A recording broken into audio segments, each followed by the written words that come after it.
Welcome back, everybody, to our energy talk here on Wednesdays on Skype. This is open for everybody. Check my website, transcodes.com, for the link how to join live in. Today, I want to talk about the energetic currents, the energetic weather conditions for us here in September 23. Those of us who are coming to the energetic tune-ups or who are in forecast and analysis for themselves for this quite interesting month. So let me just start here at the beginning. Since we haven't seen each other for a while, we had a hurricane here in Florida and went through lots of turbulences in this last week, this full moon week. And I think many of us are feeling this way, not just because of the hurricane. So there's obviously the Earth's, the physical weather conditions in different parts of this planet that can lead to these intensities, like they do with those wildfires where there's floods, earthquakes, or hurricanes, for example. And these will continue, guys. This is something that we just need to accept as part of Gaia's, this Earth's evolutionary process. So while there's a lot of political talk about Earth changes and global warming, I want to remind everybody that the planet is about 4 billion years old, and that our time here on this planet as humans is relatively short compared to the bigger cycles and rhythms that this planet goes through.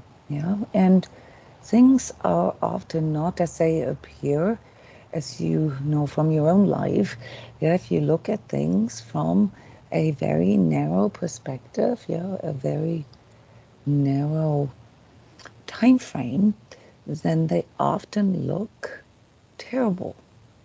Just think of some of these big transformative times in your own life, those rites of passage, that we all go through in this journey here as a soul self that is having a physical experience. There are some times in our life that appear as tragic or disastrous, only to turn out to be, the best thing that could happen to us, because there was something there that it forced us to look at. And this is something that our ego does not like. And why am I talking about September in this way? Because this is kind of like the energy of September, in very simple words. There are some things that we are being forced to look at, and this then usually brings up, some of our shadow aspects that we are not so proud of, that we are usually trying to hide, or avoid looking at.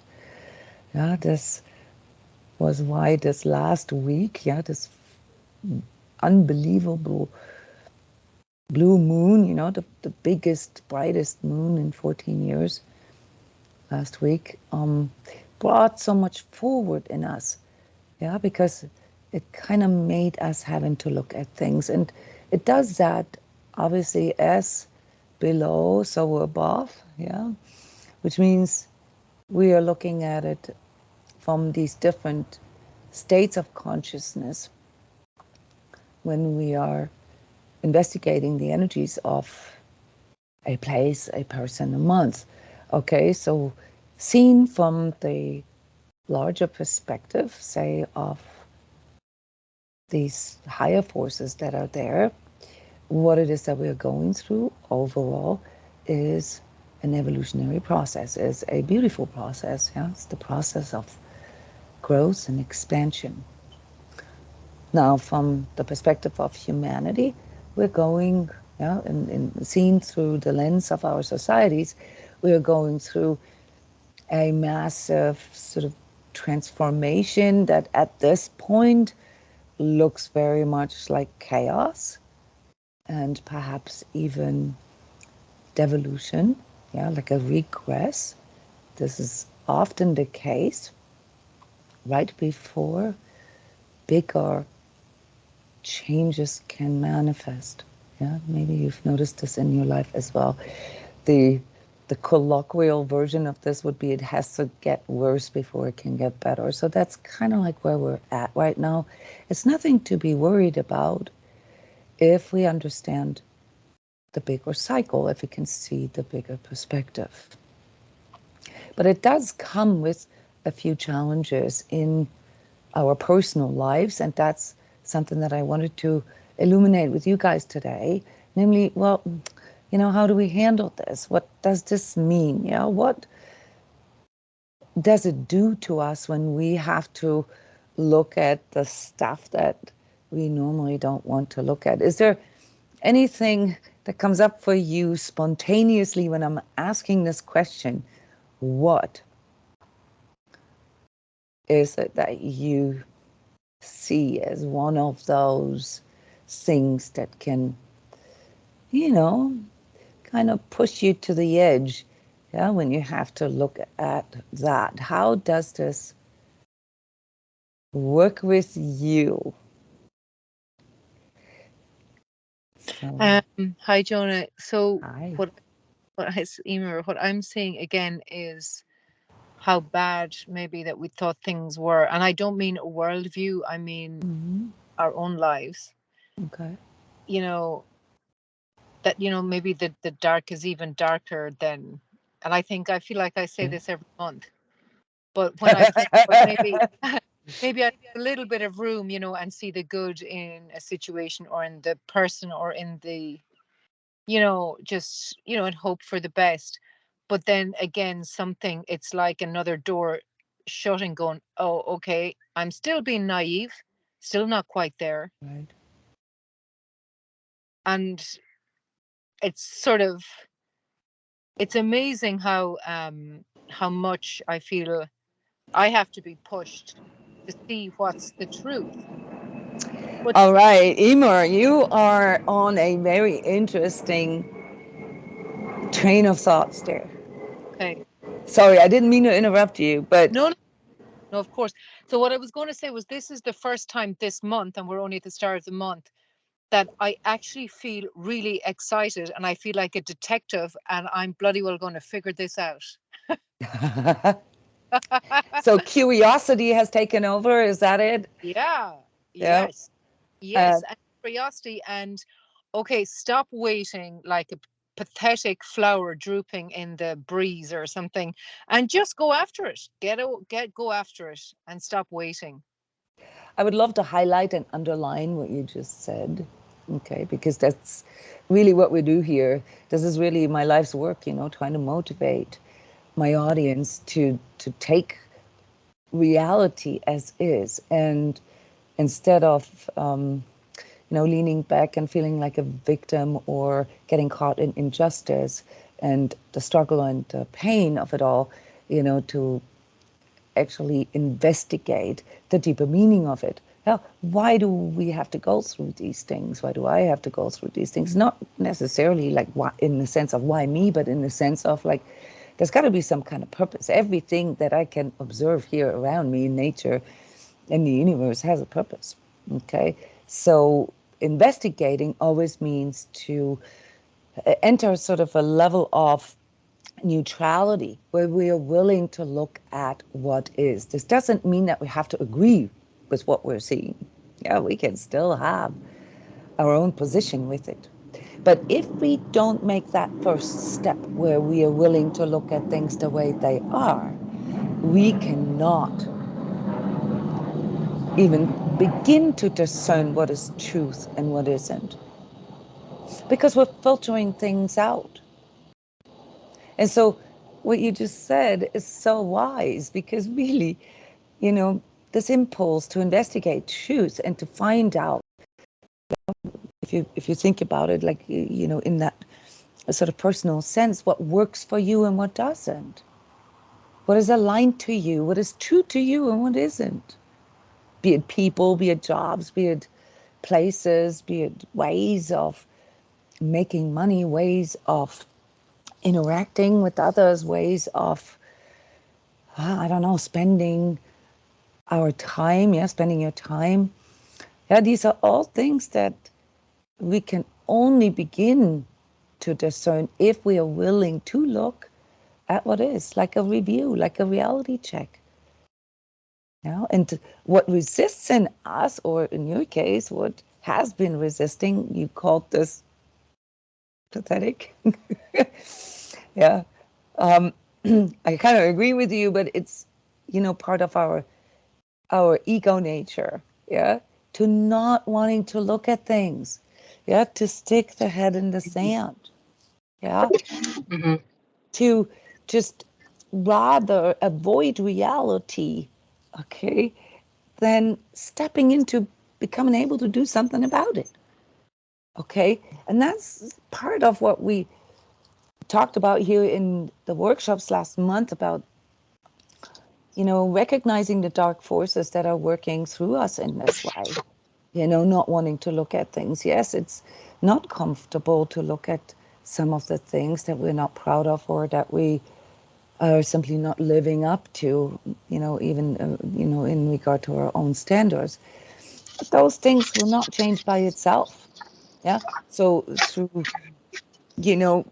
just taking on this sort of isolated, separated, moping and pouting kind of position where we say, oh, the world is all bad and all people are bad and there's nothing that I could do could change anything and I'm just going to give up.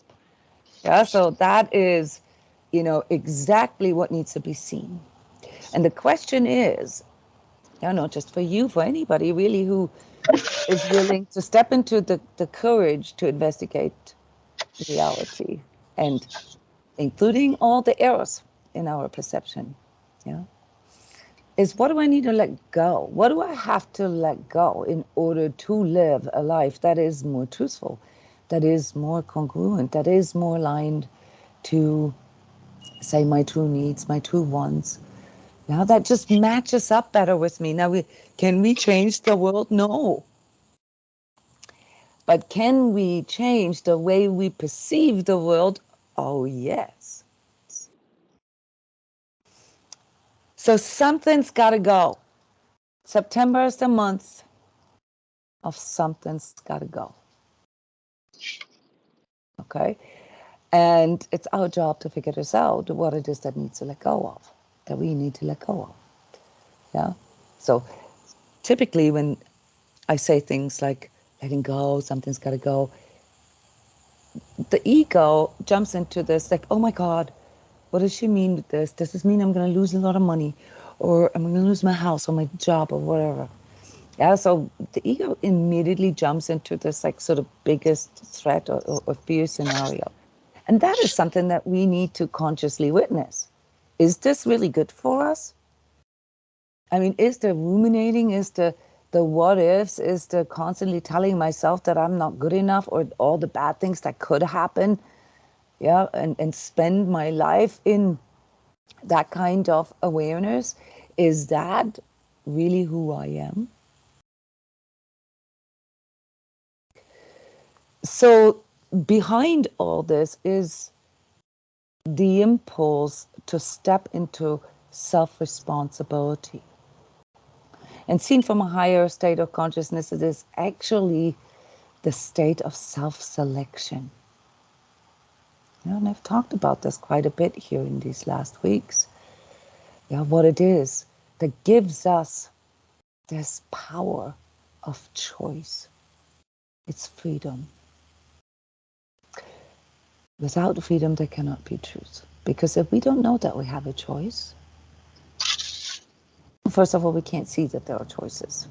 So the first step is always opening up our perspectives and recognizing that there is at least one other choice then either all bad or all good, and that is not the third choice, the middle ground. Okay, so when you can see the middle ground in everything that you look at without getting caught in the all bad, all good, that's when you know that you have made the first step. And that is what we then describe here, like Emma described this with her words, as the curiosity to actually wanting to find out instead of, torturing ourselves with not looking at it, yeah? Avoiding pain and seeking pleasure, yeah, distractions instead. So that is an extremely important step toward discovering that we actually have the freedom to choose who we are, what we want to be here in this life, and also to a certain degree how we want our life to be, and what we want to leave behind.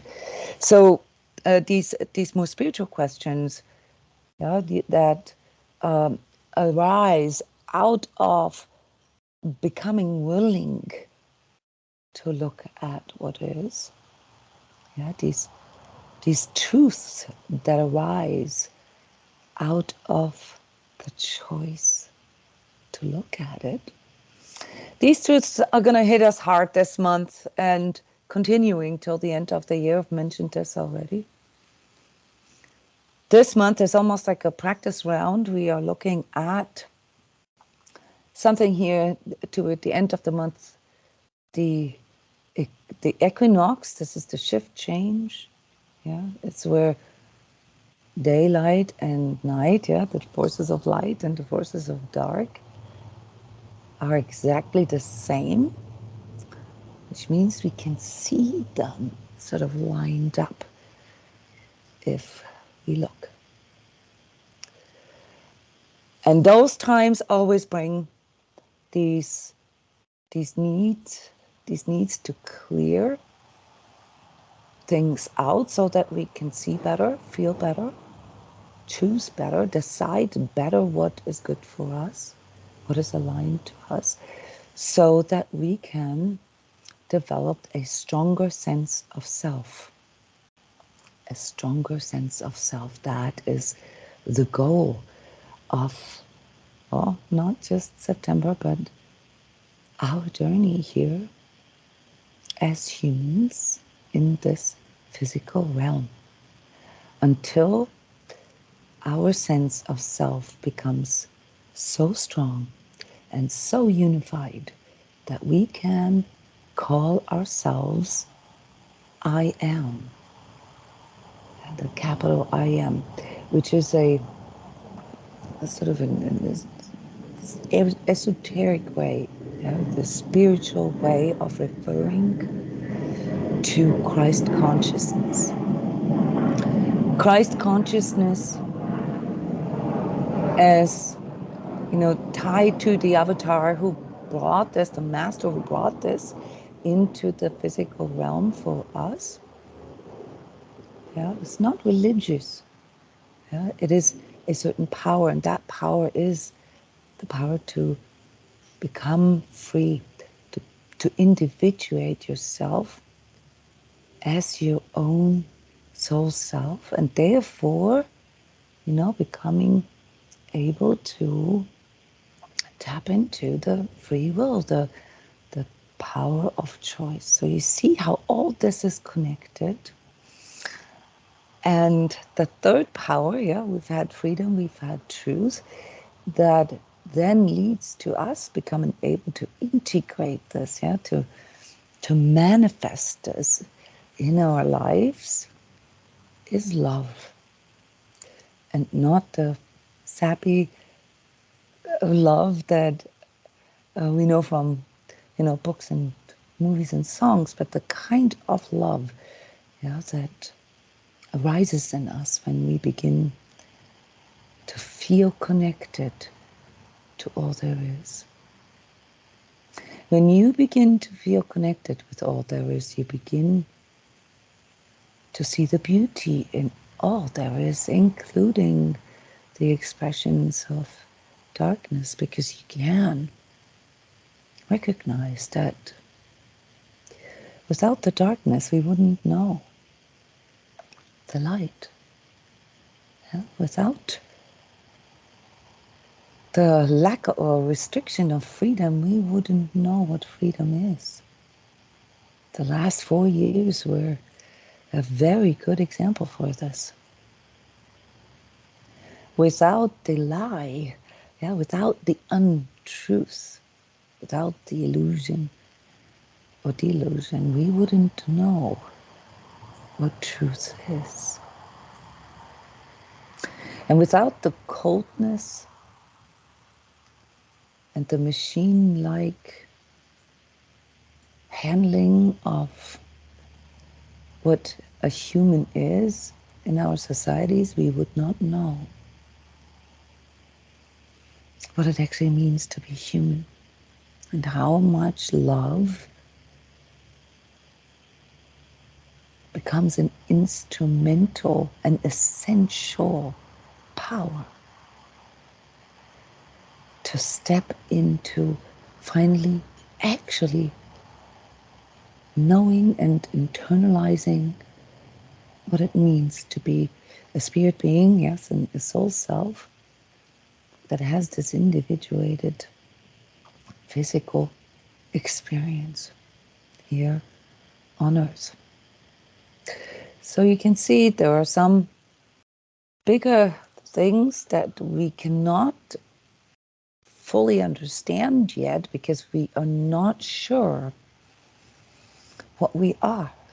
And so toward the middle of the month, we will notice that there is a very strong impulse, what we call a spiritual impulse, to turn inside, to really go into what it means to be you.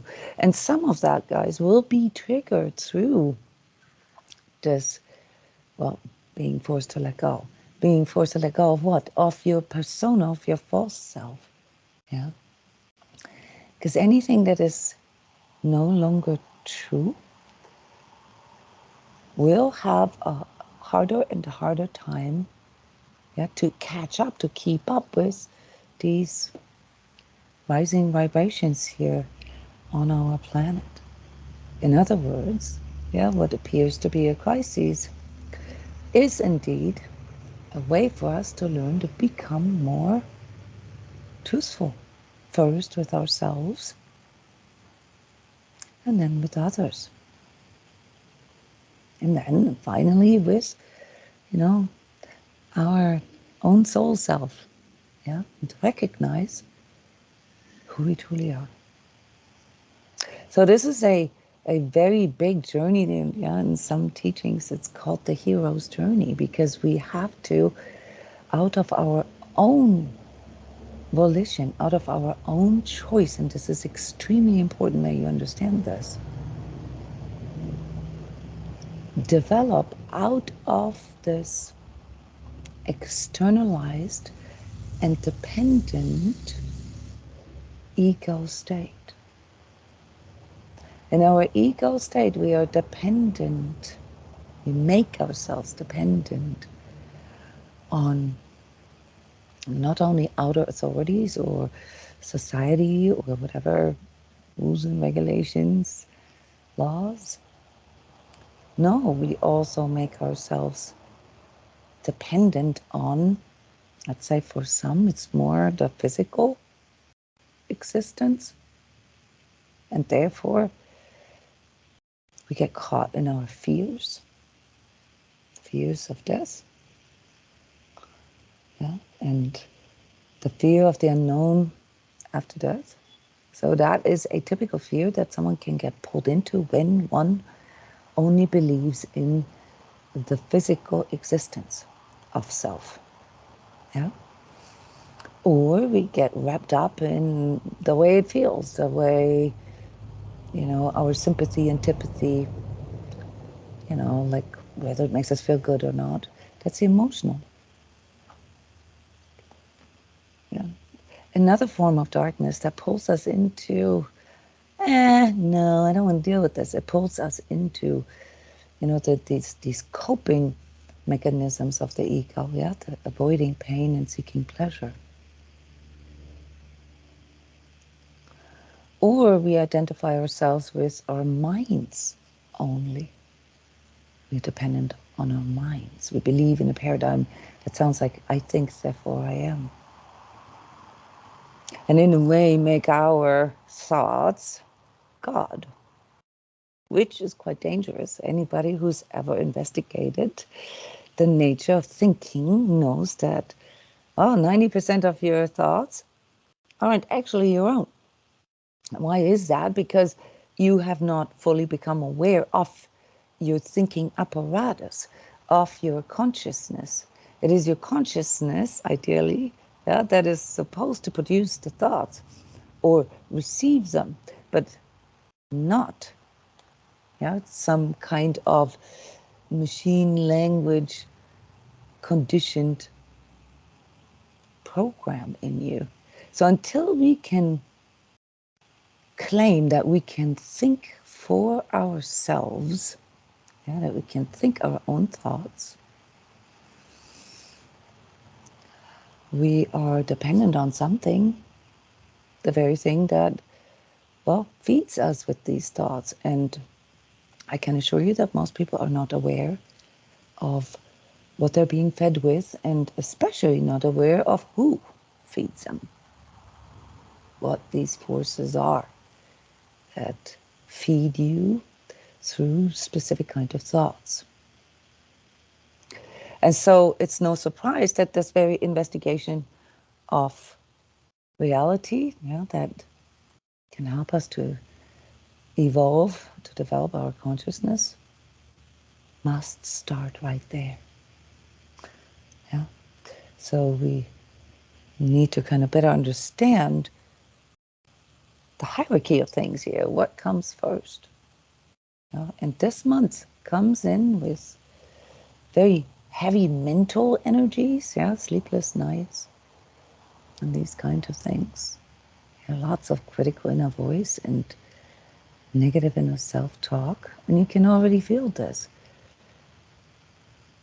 What does this negative inner self-talk, this critical inner voice, this negativity do? It sabotages you. It holds you back from having the courage to be you. It makes you feel small. It takes away all your courage. And worse, it drives you into powerlessness and takes away all your hope. And with that, it takes away your future. And those are the kind of things that you can see in months like this, where we have on one hand a very strong sort of mental energy, an influx of these etheric forces, and on the other hand a really strong spiritual impulse. And the arena, the space, the place where all this takes place is here on this planet, guys. It's sort of the mothership of human evolution.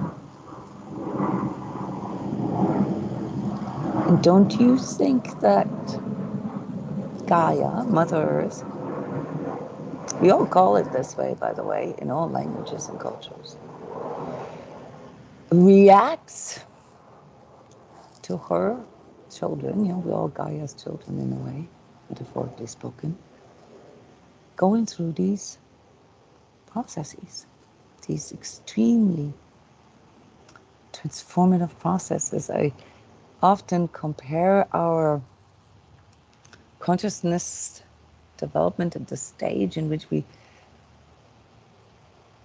can find ourselves from a spiritual perspective as teenagers. Does anyone who's had teenagers know that going through teenagehood can be quite traumatic, can be quite dramatic, can be tragic even. whatever the outcome is, it is an extremely transformative time for each and every one of us. And what follows it is our spiritual adulthood. Well, in a psychological and biological sense, obviously our physical, and then slowly also our emotional, mental, psychological maturity. So this is the interpretation of the energies that I can see for this month of September, with some heavy outer influxes here that we will all feel, and they will all lead us into one direction, and that is releasing old patterns that no longer serve us. Recognizing, we don't have to fight it or do something, fix it or do something about it, but recognize your inner battle, your own duality. Yeah, and how your psyche, if it's untrained, just goes in from like all good to all bad, okay? And not really being able to stay neutral enough to see the third option. Becoming willing to let go. Something's got to go. Internalizing your own spirit self. And this can be quite moving in your heart. Just to give you a little bit of a benchmark here, because when you begin to connect with your divine self, yeah, the soul self that is connected, that is basically the sort of the outer expression, the greater. This can be a life-changing moment. It can be a moment that lasts about half a second or a second, with spontaneous tears and really, really deep and profound insights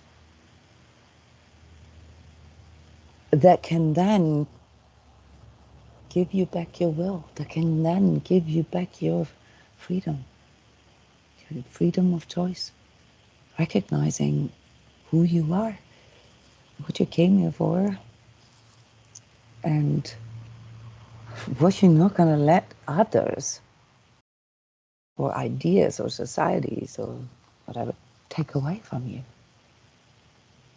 Yeah, breaking free from those mental constructs that you're here for others. And don't get me wrong, there are some challenges that we sometimes have to face, especially if we're empathetic, where we have to take care of others, where we choose to help others who cannot take care of themselves. That is different. That comes out of your will. Yeah, that comes out of your own choice. You just have to make sure that you choose this very consciously. If taking care of others, and this is a message to all of you here for September, takes all your energy away so you can no longer take care of yourself, you will not get a reward for this, guys. This is violating your own divine nature. So always remember to take care of yourself, even if you think that it's the higher goal to care for others and anticipate their needs. That is correct, but it needs to have the right foundation in you. Yeah? And that always needs to be the priority. That's why this month is such a cool month, because it can really show you what is aligned with you and what isn't.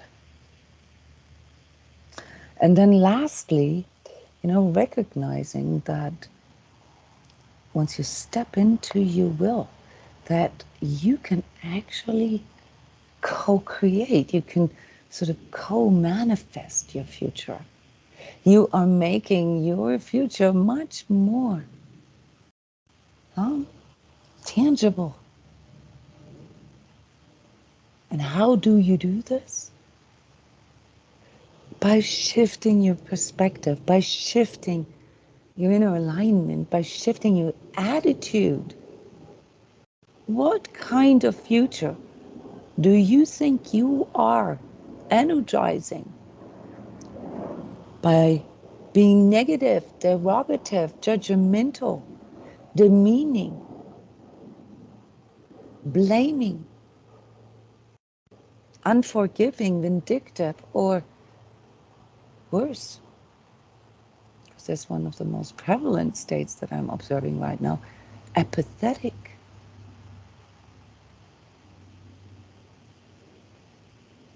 What kind of future are you energizing with that? So this is September speaking out of me, you guys. Yeah. And we have a few things to look at down the road. So there's an overview and forecast on my website. It's not published yet, but you will see this. I'll post this here for you in the live thread. But if I just focus on this week here, yeah, from today, September 6th, till next week, September 13th, it's a good week, guys. It's a good week to review. It's a good week to read out. Clean your closets. Become more aware of who you are now and what you need now. And also how you see the world, and if that is actually how you want to see the world.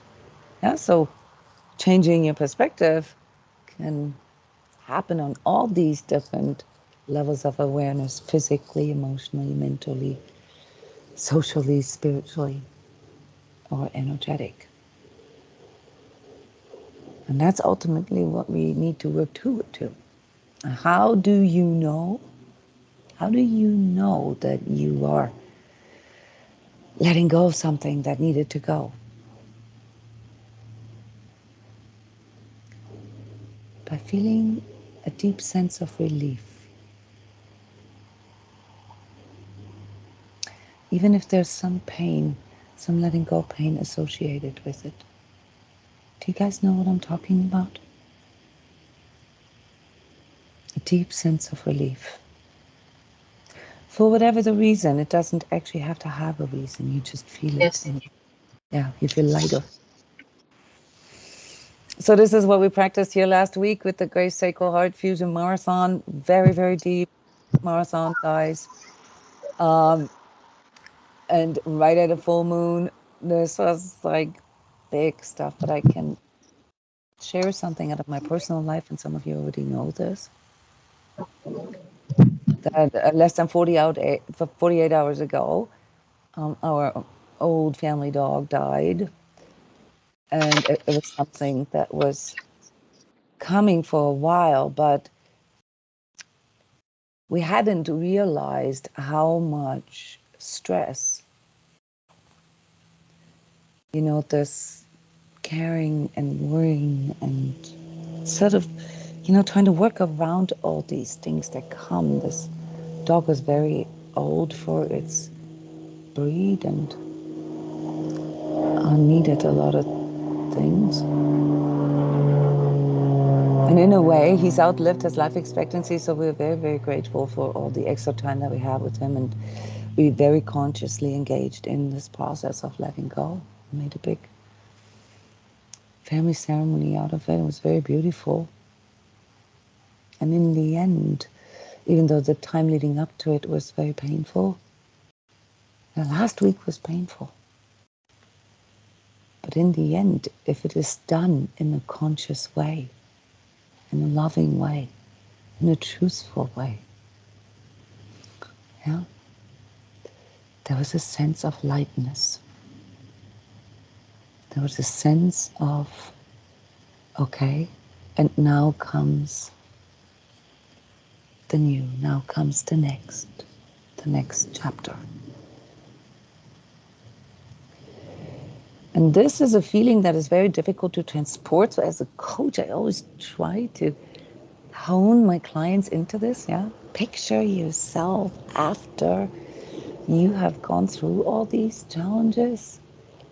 And I wish I could do this for you here in regard to the severity of all these social and societal transformations. I can't, because I know that it is challenging for all of us. But I also know that without this challenge, we wouldn't do a thing to change it. 10 years ago, 20 years ago, when the world was seemingly still in order, nobody cared for the deeper things and purpose and spiritual well-being. It was all just based on money and material goals, getting, having, owning, fame, and so forth.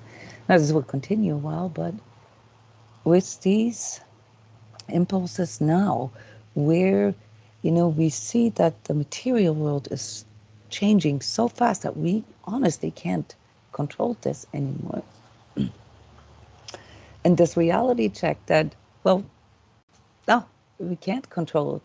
This is a wheel, yeah, that is already turning. It has to go this way in order for us to emerge in a higher state. And in the process of that turning the wheels, there is a lot of unraveling, and that is the time that we're in. There is no need to be afraid of that. Yeah, even if it's painful, yeah, like it was for our family last week, knowing that our beloved family dog that was the dog of coming of age for my older kids and the wise teacher for our younger puppy, that is something that needs to happen now.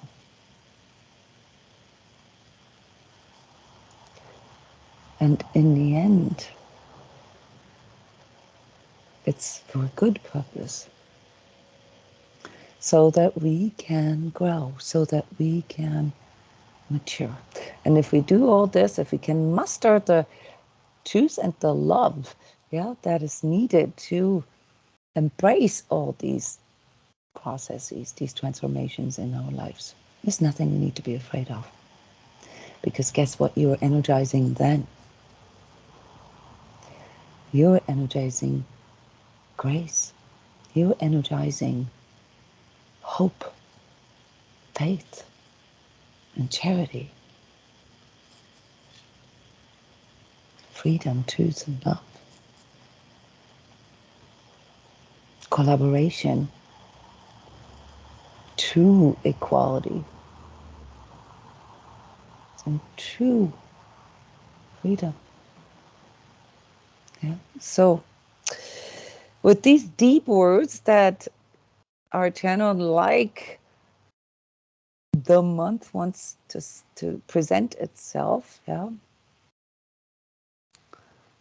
feel into this and maybe think twice before you judge everything that you see based on your old mental constructs, your old beliefs, because this time it's showing you new things about you.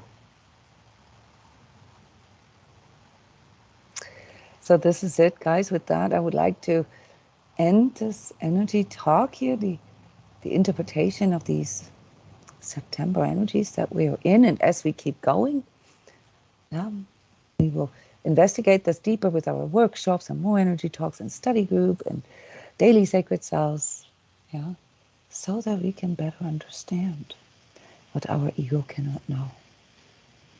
Take these days now to review, to plan, make new plans, shift your alignment, set a new course for your manifestation. And if it is that you have to let go of something, then look it in the eye and say, you've got to go now. And sometimes it's not a person or a thing or a job or whatever. Sometimes it's just simply a thought or an attitude that you are having. Remember this, okay?